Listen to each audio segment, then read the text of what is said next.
Ya, bicara tentang minat baca masyarakat Indonesia yang terbilang rendah jika dibandingkan dengan negara-negara lain, kita akan coba melihat ya seperti apa perbandingan. Selanjutnya, data UNESCO menyebut minat baca buku masyarakat Indonesia tergolong rendah. Dari 1.000 orang, hanya 1 orang saja yang rajin membaca. Nah, miris. Kita ke sorotan lain, Saudara. Indonesia mencatatkan skor membaca di angka 371 yang membuat Indonesia terdepak dari peringkat 64.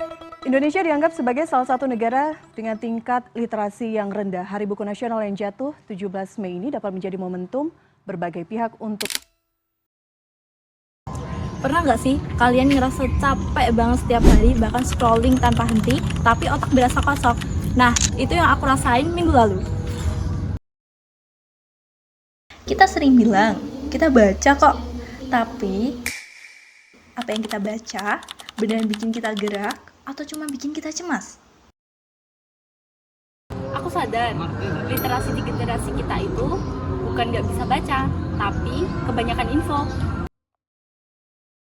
Kita tenggelam dalam arus dan gak tahu arahnya kemana. Tema cerita dalam gerak ini buat aku adalah soal mengambil kendali lagi. Lucunya, di saat kita sibuk cari jawaban di layar, ada satu tempat di sekolah yang justru makin sepi. Perpustakaan. Tempat yang sering kita lewatin begitu saja, kita anggap biasa. Bahkan kadang terlupakan.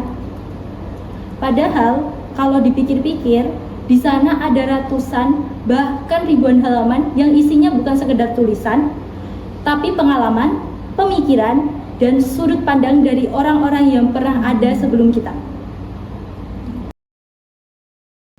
Tapi kita jarang masuk, bukan karena nggak boleh, tetapi karena kita terlalu sibuk dengan hal yang lebih cepat, lebih instan, dan kelihatannya lebih menarik. Kita lebih sering cari jawaban di layar kecil, padahal mungkin jawaban yang lebih utuh justru ada di rak-rak yang kita lewatkan. Dan ironisnya, semakin jarang kita datang ke sana, semakin kita kehilangan kesempatan untuk benar-benar memahami sesuatu, bukan sekedar mengetahuinya. Sampai akhirnya aku duduk di sini di tengah suasana yang tenang, tanpa notifikasi, tanpa distraksi. Awalnya terasa asing, nggak ada yang bergerak cepat, nggak ada yang berlomba menarik perhatian. Tapi justru di situ aku mulai ngerasain sesuatu yang berbeda.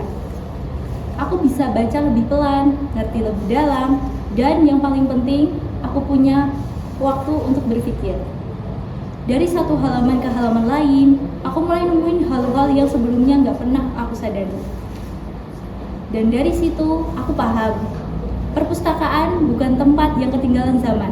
Justru ini, tempat di mana kita bisa berhenti sejenak, buat nyusun ulang cara kita berpikir, dan mulai bergerak dengan arah yang lebih jelas.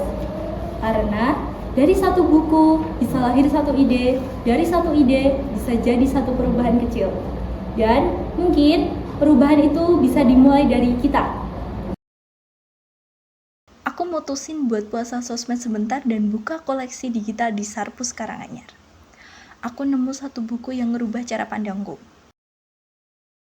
Ada satu kutipan yang kena banget.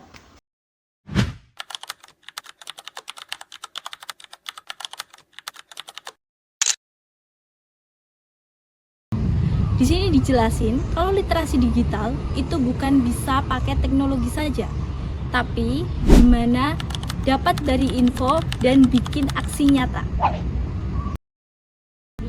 Jadi buat kalian nonton video ini, gerakan literasimu dimulai dari apa yang kamu pilih buat dibaca hari ini. Cek di aplikasi di Sarpus Karanganyar sekarang juga dan temukan bahan bakar kalian di sana. Aku tunggu di kolom komentar ya.